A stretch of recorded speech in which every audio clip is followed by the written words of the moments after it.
जय श्री राम। आप सबको बसंत पंचमी की बहुत-बहुत शुभकामनाएँ। आज जी बात करेंगे India versus England third test match की।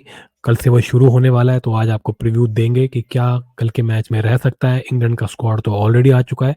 इंडिया का जो स्क्वाड है, वो क्या हो सकता है, उसके बारे में भी बात करेंगे। थोड़ा-सा जो पॉलिटिक्स चल रही है, वो तो साथ-साथ चल ही रही है, उसके बारे में भी इम्पोर्टेंट डिस्कशन करेंगे। किस तरह टीम जो है, वो बटी हुई नज़र आ रही है 2 भागों में और टी20 के लिए क्या आगे हो सकता है, थोड़ी कन्फ्यूजन सी बनी हुई है, तो बीसीसीआई के ऊपर भी बड़े सवाल हैं जो मैंने पूछे हैं, तो उसके बारे में डिस्कस करेंगे इस वीडियो में। तो आगे बढ़ने से पहले आप इस वीडियो को लाइक कर लें, शेयर कर लें और चैनल को सब्सक्राइब करना बिल्कुल नहीं भूलें। तो चलिए जी, शुरू करते हैं जी सबसे पहले कि कल का जो मैच है, वो उसके बारे में क्या मोटी-मोटी खबर है। सबसे पहले जी आपको बता दूँ कि ये जो मैच है, ये रहने वाला है काफ़ी इंटरेस्टिंग मैच, क्योंकि उसका एक बहुत बड़ा रीज़न है कि जो सीरीज़ है, पहली बात तो वो लेवल हो चुकी है और दोनों जो टीमें हैं, उनको अपने आप को जो है प्रूव करना है। देखिए, वो जो बेसबॉल खेल रहे हैं, उनके ऊपर भी एक बहुत बड़ा प्रेशर है। उनको अपने आप को ये प्रूव करना पड़ता है हर जगह कि बेसबॉल जो है वो अच्छी है और उसके वो खेलना चाहते हैं। अगर वो अच्छा चलते हैं तो उनकी बहुत तारीफ़ होती है, लेकिन जब हार जाते हैं तो उनको गालियाँ भी बहुत पड़ती हैं।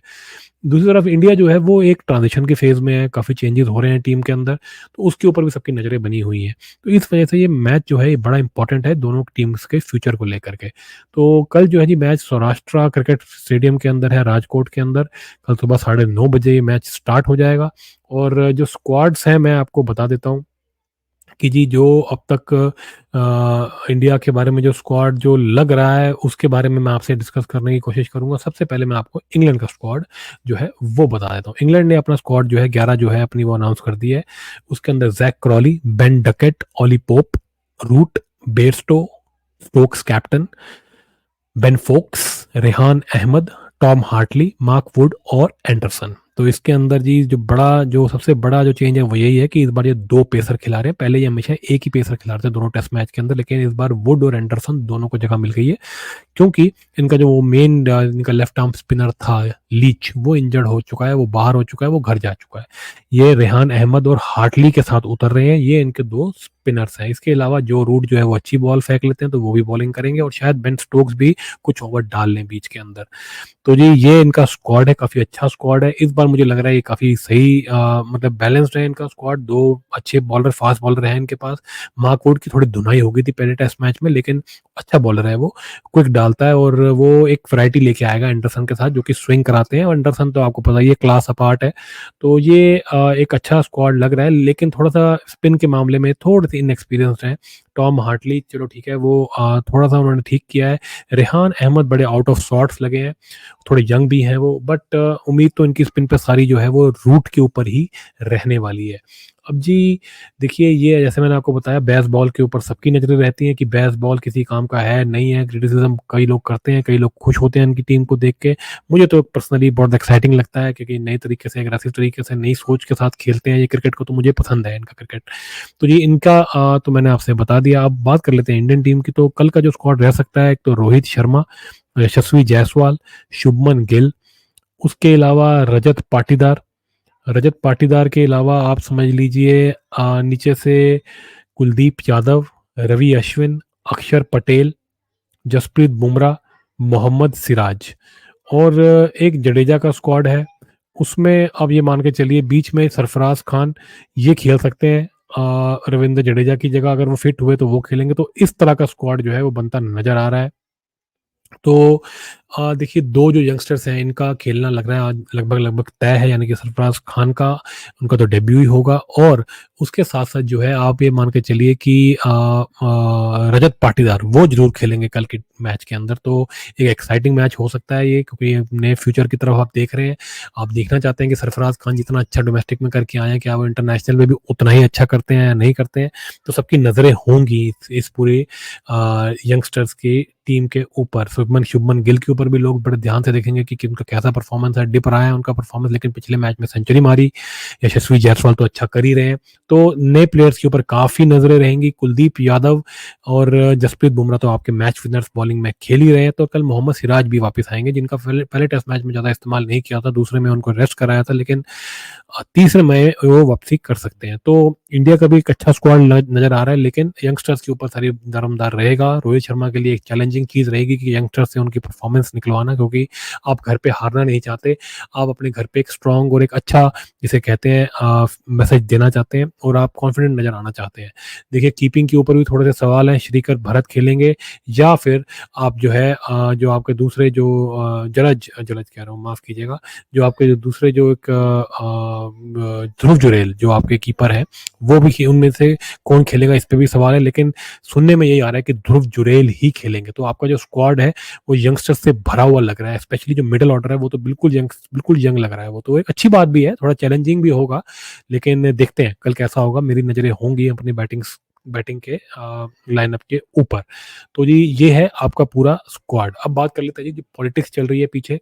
पॉलिटिक्स की अगर बात की जाए तो जी टीम ऐसा लग रहा है 2 भागों में डिवाइड हो चुकी है। ईशान किशन जो है एक पूरी कंट्रोवर्सी के सेंटर के अंदर है, उनको निकाल दिया गया था या उनको कहा दिया था जी इनको मेंटल ब्रेक दी जा रही है। कहा था जी ये डोमेस्टिक खेल के वापस आएँगे। पहले तो यही बात भी आ गई थी कि डिसिप्लिनरी इश्यू है इनके साथ, इनके ऊपर एक्शन लिया गया है। अब वो चीज़ों को बाद में राहुल द्रविड़ ने मना कर दिया, फिर कह दिया जी इनको खेलना पड़ेगा डोमेस्टिक, फिर वापस आना पड़ेगा डोमेस्टिक। वो खेल नहीं रहे और जा करके जो है वो पांड्या ब्रदर्स के साथ जो है राजकोट में जाकर के प्रैक्टिस करने लग गए। अब भैया आप पांड्या ब्रदर्स के साथ जाकर के कर रहे हैं, इसका एक ही मैसेज जाता है, क्योंकि वो मुंबई इंडियंस के कैप्टन है जिनको रोहित शर्मा की जगह अभी भी बनाया गया है। तो एक तरह से ऐसा लग रहा है कि उसने जो है रोहित शर्मा का गुट छोड़ करके हार्दिक पांड्या का गुट ज्वाइन कर लिया है, क्योंकि अब वो मुंबई इंडियंस के कैप्टन है। अब देखिए जी, T20 वर्ल्ड कप को भी लेकर के कंफ्यूजन है कि हमारा कैप्टन कौन है, रोहित शर्मा या हार्दिक पांड्या। पहले तो हार्दिक पांड्या ही थे, वही चला रहे थे टीम को, लेकिन वो इंजर्ड हो गए वर्ल्ड कप के अंदर। उनका एंकल जो था वो ट्विस्ट हो गया था, आपको याद होगा। तो इंजरी के चलते अब ये बातें चलने लगी कि रोहित शर्मा कैप्टन है, लेकिन मेरा ये मानना है कि रोहित शर्मा को ये कैप्टनसी नहीं करनी चाहिए। अब वो T20 छोड़ दें, इनफैक्ट वाइट बॉल और क्रिकेट ही छोड़ दें। बेटर यही रहेगा कि वो रेड बॉल में खेलें। लेकिन वही है, वो ज़्यादा इंडियन कैप्टन जो आपको मान के चलिए, इंडिया में PR एजेंसीज हैं, वो इतना ज़्यादा हल्ला मचाती हैं कि वो तो खेलना, हर प्लेयर खेलना चाहता है, तो वो चाहते हैं भी ये भी खेल ले। अब उनके पास दोबारा कैप्टनसी करने का मौका मिल गया उनको 1 साल बाद, क्योंकि सारे इंजर्ड थे। तो उसके बाद वो दोबारा कैप्टन बन गए। तो अब ये चल रहा है कि रोहित शर्मा कैप्टन रहेंगे। PR एजेंसीज बाहर जो है वो हाहाकार मचा रही है। लेकिन मेरा ये मानना है साफ-साफ कि ये यंगस्टर्स का फॉर्मेट है। आप हार्दिक को कैप्टनसी फिर भी दे सकते हैं, लेकिन रोहित शर्मा को तो बिल्कुल नहीं। अगर रोहित शर्मा कैप्टनसी करते हैं तो मेरे हिसाब से जीतने के चांसेस वर्ल्ड कप में बहुत ही कम होंगे। लेकिन वही बात है, BCCI ब्रांड खिलाना चाहती है। अमेरिका के अंदर मैच हो रहा है, वहाँ पे वो क्रिकेट को प्रमोट करना चाहते हैं, तो वो चाहते हैं कि रोहित शर्मा, विराट कोहली खेलें। तो ये भी हो सकता है कि रोहित शर्मा ही कंटिन्यू कर जाए। लेकिन जो और भी खबरें आ रही हैं इस तरफ, खींचाकशी चल रही है, उसमें लग रहा है कि हार्दिक पांड्या जो है उनके ऊपर भी जो है पॉलिटिकल बैकिंग भी उनको मिल सकती है। तो देखते हैं क्या होता है, बड़ा इंटरेस्टिंग है। लेकिन मेरा जो पर्सनली ये मानना है कि टीम के हित में, फ्यूचर को देखते हुए और पिछला रिकॉर्ड देखते हुए, नया कैप्टन जो है कोई यंगस्टर ही होना चाहिए। हार्दिक पांड्या एक बेटर चॉइस है as compare to Rohit Sharma. चाहे हम हार जाएं कोई बात नहीं, लेकिन हम यंगस्टर्स के साथ हारना चाहेंगे, ना कि उन प्लेयरों के साथ जो कि पिछले 3 साल के अंदर 2 या 3 वर्ल्ड कप हार चुके हैं। चलिए जी, अब ये तो है कंट्रोवर्सी की टीम आपकी बटी-बटी नज़र आ रही है 2 भागों के अंदर। एक रोहित शर्मा का कैंप लग रहा है, एक हार्दिक पांड्या का कैंप लग रहा है, और ईशान किशन जो है वो रोहित शर्मा का कैंप छोड़ के हार्दिक पांड्या के कैंप में जा चुके हैं मुंबई इंडियंस को लेकर के। और मुंबई इंडियंस ने तो बीच में आकर के सीधा-सीधा कह भी दिया था कि रोहित शर्मा, इनडायरेक्टली कहा था कि अगर रोहित शर्मा जाना चाहें तो जा सकते हैं, नहीं तो उनको परफॉर्म करना पड़ेगा। अगर परफॉर्म करेंगे तभी खेलेंगे। कैप्टेंसी से तो अब उनका जो है नाता छूट चुका है। तो इस तरह की बात इनडायरेक्टली मार्क बाउचर ने कह भी दी थी, जिसके ऊपर रोहित शर्मा की वाइफ ने एक नेगेटिव कमेंट भी किया था, लेकिन बाद में ये सारी बातें हटा दी गई सोशल मीडिया से। लेकिन मैसेज बिल्कुल क्लियर है कि मुंबई इंडियंस भी नहीं चाहती कि अब रोहित शर्मा उनके साथ रुके। ये मेरा मानना है कि वो भी नहीं चाहते। लेकिन रोहित शर्मा जो है, शायद जो है उनकी डील, वो बड़ा अच्छी कोई डील की वेट कर रहे हैं शायद वो इस बार, नहीं तो अगली ऑक्शन के अंदर वो जाना चाहेंगे, बड़ी ऑक्शन के अंदर। शायद पैसे का खेल ही है, वरना रोहित शर्मा के फैन जो है वो तो बाहर चाहते हैं, कूट रहे हैं कि रोहित शर्मा को अभी छोड़ देना चाहिए, चले जाना चाहिए, उनकी बेइज्जती हुई है। लेकिन रोहित शर्मा जो है अभी भी अंबानी साहब के चरणों में ही बैठे हुए हैं।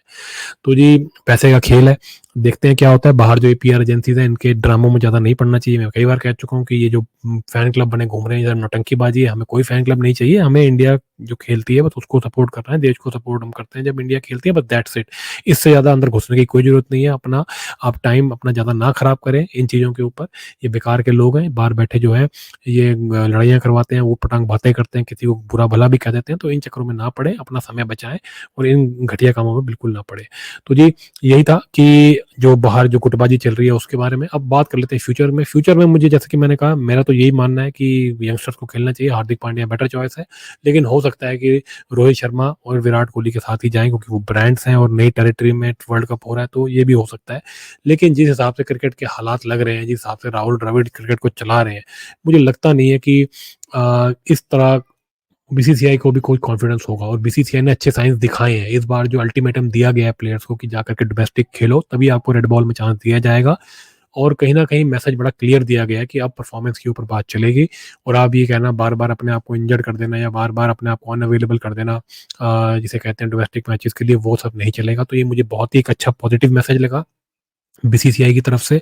तो कहीं न कहीं ऐसा लग रहा है कि बीसीसीआई को जो है प्रेशर अब महसूस हो रहा है कि इंडिया बहुत कुछ जीता नहीं है, सिर्फ एक एशिया कप जीता है पिछले कुछ समय के अंदर, बड़ी ट्रॉफी इंडिया कोई भी नहीं जीता है। वर्ल्ड कप से हम दूर-दूर तक कहीं से कोई हमारा लेना-देना ही नहीं है, और उनको भी समझ में आ रहा है कि भैया फैन्स नाराज़ हैं, ये ना हो कि लोग क्रिकेट देखना ही छोड़ दें। तो इस वजह से उनको लेना पड़ा है स्टेप। मैं ऐसा नहीं कहूँगा कि बीसीसीआई ने बड़ा सही टाइम पे लिया है, बीसीसीआई बहुत पीछे चल रहा है। वो भी पैसे कमाने में बिज़ी है, वो भी ध्यान नहीं देता कि प्लेयर्स की पीआर एजेंसीज़ क्या कर रही हैं, प्लेयर्स की क्या परफॉर्मेंस है, वो भी खिलाता रहता है। लेकिन अब उनको प्रेशर महसूस हो रहा है और उन्होंने सही कदम लेने शुरू किए हैं, इसकी हम सराहना करते हैं। प्लेयर्स को उन्होंने फोर्स किया है कि आप बिना डोमेस्टिक खेले आप रेड बॉल क्रिकेट नहीं खेलेंगे, और परफॉर्मेंस के ऊपर जो है एक कड़ी नज़र रखी हुई है। ये बहुत अच्छी बात है, और यंगस्टर्स को चांस दिया जा रहा है, ये भी बहुत अच्छी बात है। मेरा बस ये मानना और यही एक्सपेक्टेशन है कि यंगस्टर्स को एक लंबी रस्सी भी दी जाए। ये नहीं कि बस थोड़ा समय देके उनको भी बाहर कर दिया जाए। कोई बात नहीं, अगर वो फ्लॉप होते भी हैं तो कोई बात नहीं, कोशिश की जाए, उनकी ग्रूमिंग की जाए। अब तक हम ग्रूमिंग नहीं करते हैं, बीसीसीआई को ग्रूमिंग की तरफ, नए प्लेयर्स को ग्रूमिंग की तरफ ध्यान देना चाहिए। तो ये एक बहुत अच्छी बात है, और मेरा मानना ये है कि टी20 के अंदर भी आपको पुराने जो प्लेयर्स हैं, जिनका फिटनेस का भी इश्यू है या जो काफ़ी समय से खेल रहे हैं लेकिन इंडिया को नहीं जिता पाए हैं, उनको जो है आप इस बार वर्ल्ड कप में ना लेके जाएँ, जो आपको पता है कि जिनके टेम्परामेंटल इश्यूज़ हैं या टेक्निकल इश्यूज़ हैं, जो कि हर बार गड़बड़े करते हैं, उनको बाहर करें और उनकी जगह नए बच्चों को खिलाएँ। चाहे हम वर्ल्ड कप हार जाएँ, लेकिन हम फ्यूचर में इन्वेस्ट करें इस वर्ल्ड कप के अंदर, मेरा ये मानना है। चलिए जी, उम्मीद करते हैं बीसीसीआई और भी अच्छे काम करेगा और हमारा क्रिकेट जो है आगे बढ़िया होगा, और हम देखेंगे कि जी इंडिया कोई बड़ी कोई ट्रॉफी जीते, संभवतः वर्ल्ड कप भी जीते। तो चलिए, यही उम्मीद के साथ कल का मैच जो है उसके लिए हम वेट करते हैं। इंडिया वर्सेस इंग्लैंड अच्छा मैच रहेगा, मुझे उम्मीद है कि इंडिया ये मैच जीतेगी, और जो हमारे यंगस्टर्स हैं वो अच्छा परफॉर्म करके दिखाएंगे और बेसबॉल को पछाड़ेंगे। तो चलिए जी, अगर आपको ये वीडियो अच्छा लगा हो तो इसको लाइक शेयर जरूर करें, चैनल को सब्सक्राइब करना ना भूलें। मिलते हैं अगले वीडियो में, और आपको बसंत पंचमी की दोबारा से हार्दिक शुभकामनाएं।